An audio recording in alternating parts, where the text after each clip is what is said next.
part scene work. So we've tried to kind of make a condensed version, and you will be led through the action by our lovely Avery, who is our narrator today.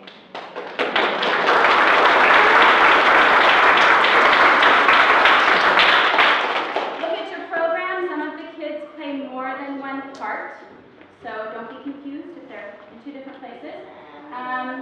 And Amber, though we have really worked hard towards memorization and being independent in this show, some will still carry scripts, and Amber and I may be doing a little coaching from the side, so ignore us, watch them, enjoy the show.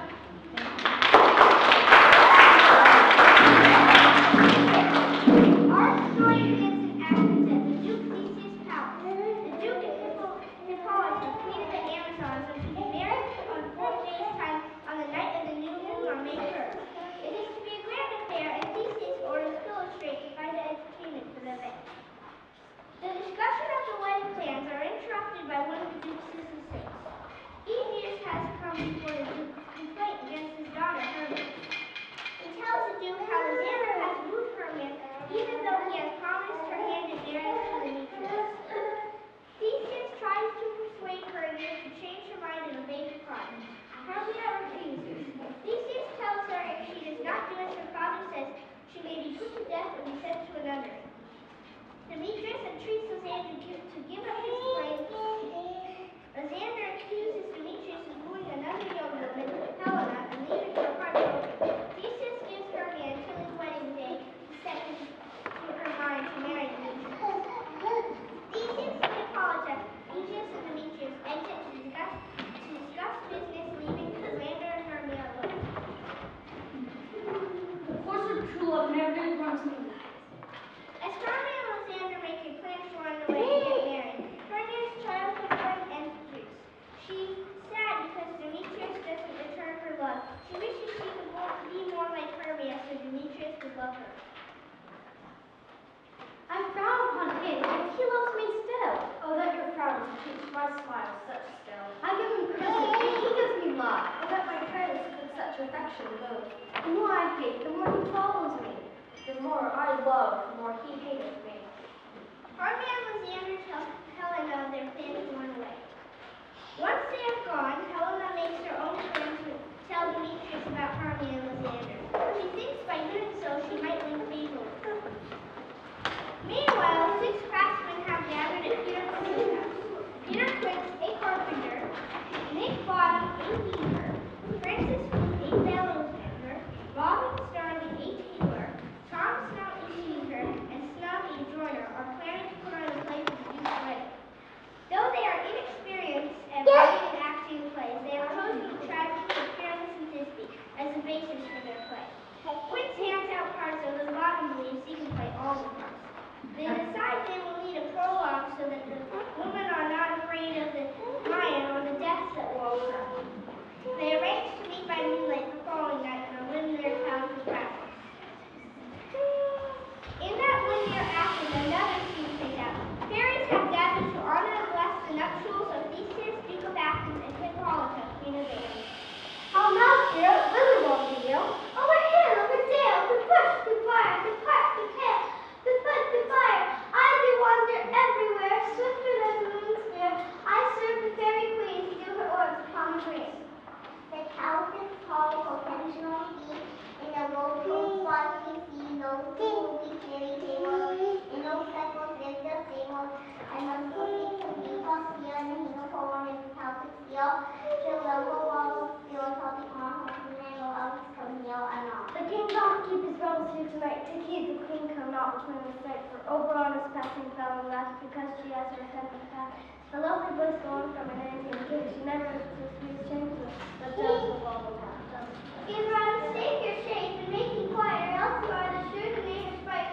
Called Robin Goodfellow, are you not he that fights the names of the villagers? And sometimes makes the king to veil no wall, and speak my own voice laughing at the horn, and know that all gods are hugging the hands to keep us, and do they walk and make it happen.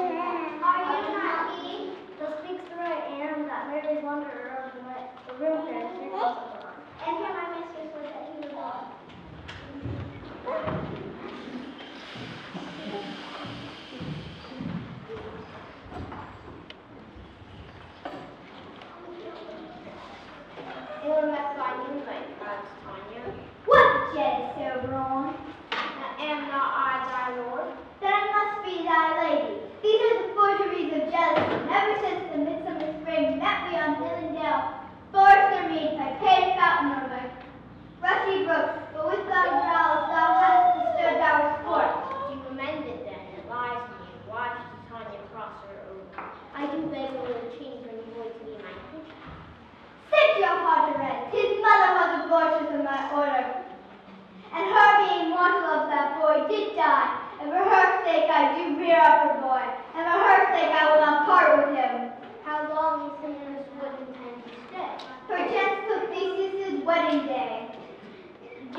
Zion towards the bear. He shall pursue it with the soul of love. But who comes here? I am invisible, and I will never come there. Demetrius has come to the wood in search of Hermia and Alexander. Helena is following him, still trying to win his favor. This dish makes Demetrius more angry. He continues through the wood, and Helena pursues him. Oprah has watched the exchange and feels sorry for Helena. When Huck returns the flower, Oprah plots to use it on Titania and instructs Huck to anoint the eyes of Demetrius with it so that he can love Helena. He describes them as the use of Athenian garments. They each exit to attend their tasks. In another part of the wood, Titania had her fairies gathered.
side.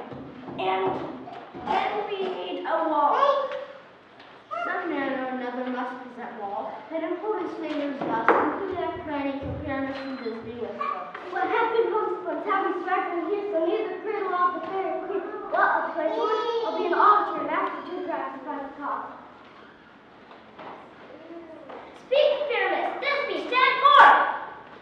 My dearest, this will be here. My heart, your voice. Stay thou but here a while, and by to thee I will appear. My greatest pyramid.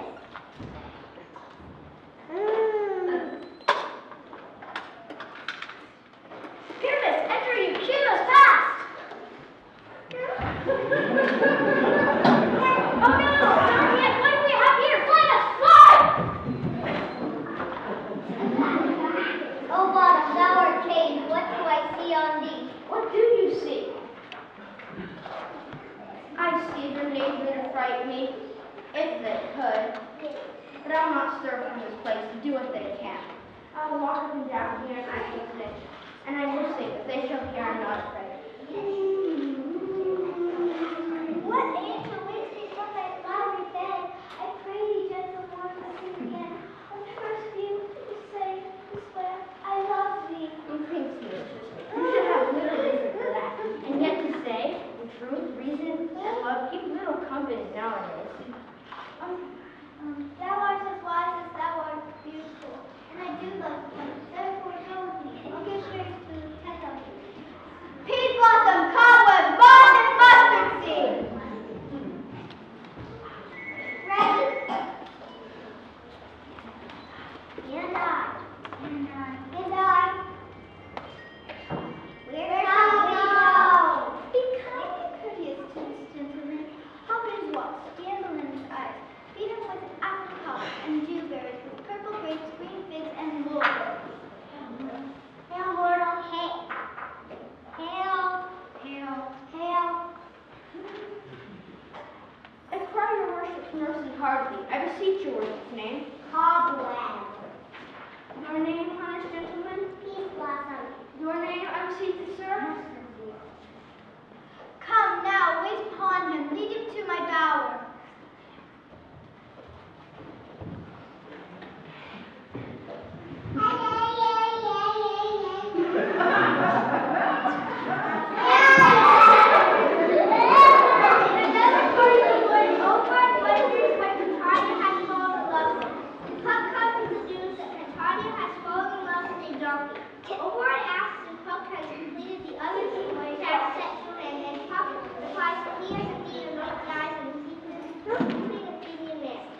Just then, Demetrius and Hermia entered. Hermia is worried that Demetrius has harmed Lysander. Demetrius tells her he has not harmed Lysander, nor does he know where he is. Hermia grows more angry and storms away, leaving Oberon alone. Demetrius alone. Oberon chastises his pup and sends him to find Helena, while Oberon avoids Demetrius' eyes with a piece of the film. Puck enters followed by Helena and Lysander. The noise they make causes Demetrius to awake. He sets eyes on Helena and falls in love. Helena now believes both men are wrong.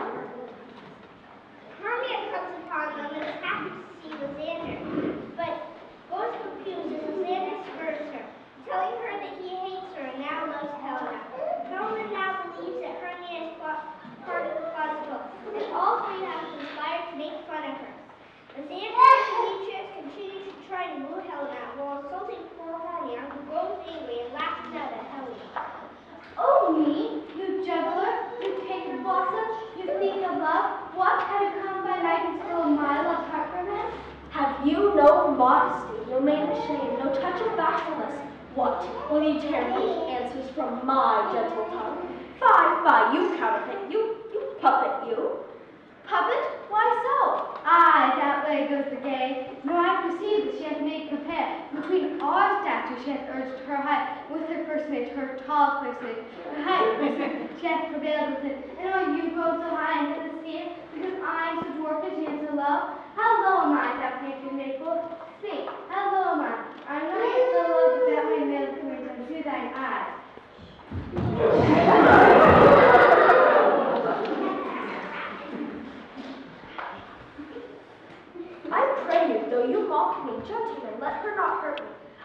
never cursed. I have no gift at all in shrewishness. I am a right maid for my cowardice. Let her not strike me. You perhaps may think, because she is something lower than myself, that I can match her. Lower, hark, again. Good Hermia, do not be so bitter with me. I evermore did love you, Hermia. Did ever keep your counsels, never wronged you. Say that to love him to Demetrius. I told him of your stubborn to this Lord. He followed you. For love, I followed him. But he hath chid me hence and threatened to strike me, spurn me, nay, to kill me too. So let me quite go. To Athens will I bear my folly back and follow you no further. Let me go. You see how simple, how fond I am. Why get you gone? Who's the hinders you? A foolish heart that I leave here behind. What, with Alexander? With Demetrius. Be not afraid, she shall not harm thee, Helena. Though she be but little, she is fierce. Little again, nothing but low and middle. Let me come to her. Guess you won't, you dwarf, you bee, you acorn. You are too young to hold us back. Let her alone, do not know her. Now fall and try who's right. Thine or mine is most in Helena. Oh, not fall, kneel. Go, the cheek finds the other.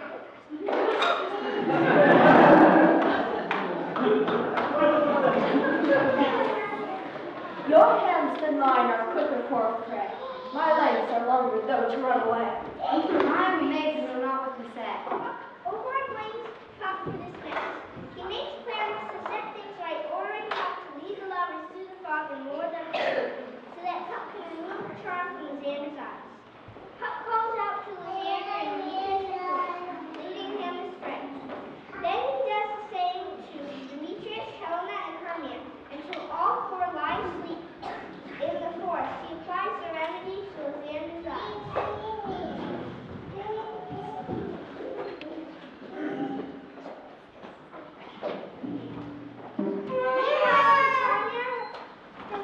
Her fairies and Blossom are slumbering with Titania's hour. Oberon decides his guilt must come to an end. He removes the charm from Titania and wakes her up from her slumber. She is horrified to find she has fallen in love with a donkey. Oberon instructs Puck to return the body to normal. Titania and Oberon come to an agreement regarding their fight over the chamber boy and go off to bless the wedding of Theseus and Hippolyta. As dawn breaks, a hunting party made up of Theseus, Hippolyta, and Aegeus come upon the four lovers asleep in the woods. Theseus believes they are up early to celebrate his wedding. Aegeus is not so sure. They awaken the youngster to the compass, and all four are bewildered and amazed, not sure if their adventures were but a dream. They do know, however, that Lysander still loves Hermia, and Demetrius' love has changed to Helena. Theseus is pleased with this and invites the two pairs of lovers to be married at his own wedding that day. Everyone returns to the castle to prepare for the day. Bottom awakes in the wood to find himself alone. He heads off to Peter Prince's house to where he finds the other men ready to present their play ready to head to the Duke's to present their play. And the Dukes all have gathered for entertainment.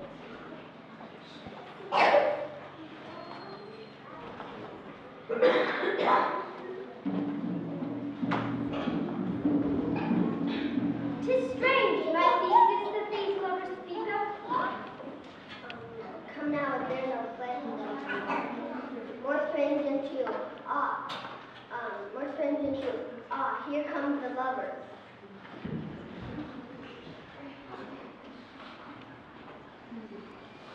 Come now, is there no play? Call Phyllis Gray. A play there is, my lord.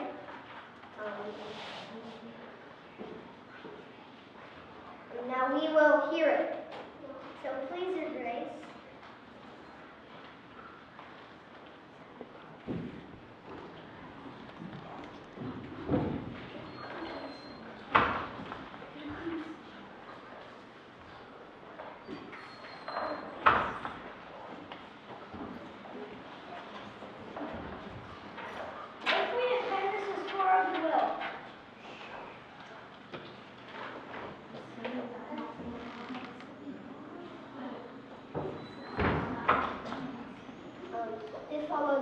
stand upon porch. He hath rid his prologue like a rough horse. Indeed, he hath played on his prologue like a child on a record. Pencils perchance will start this show. This man is Pyramus. This lady Thisbe. This man doth present law. This man presents moonshine. This grizzly, this lion.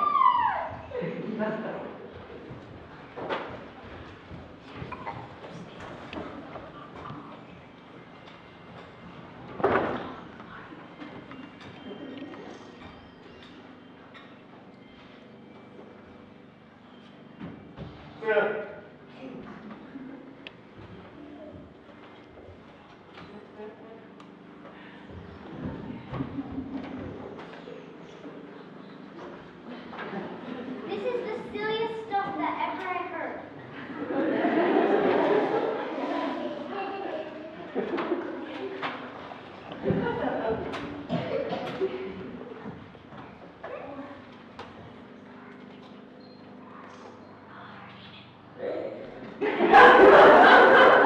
A very gentle beast and of a good conscience. The very best that beast that ever I saw.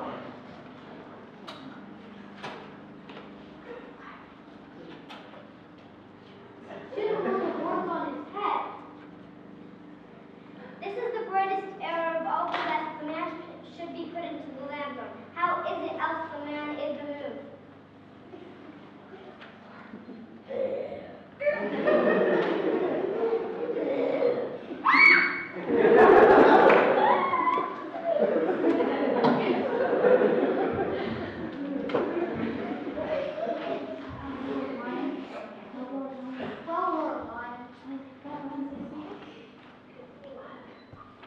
Well run, Thisbe. Well shown, Moon.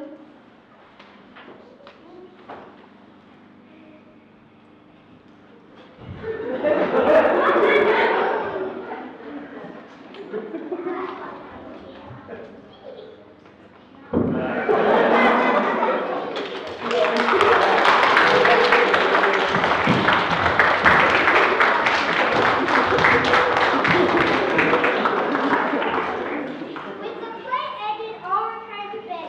Mary gathered to bless the home of Theseus and Hippolytus.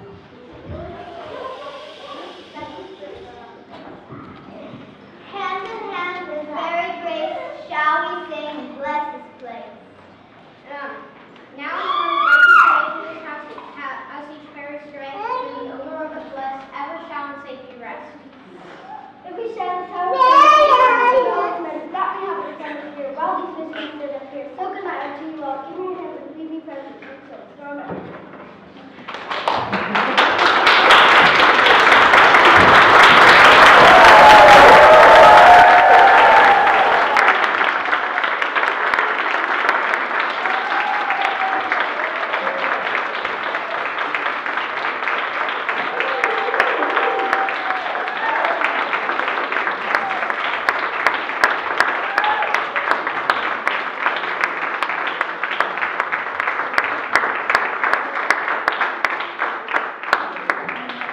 Well, thank you everyone for coming. We want to bring Carrie Welch up here one last time.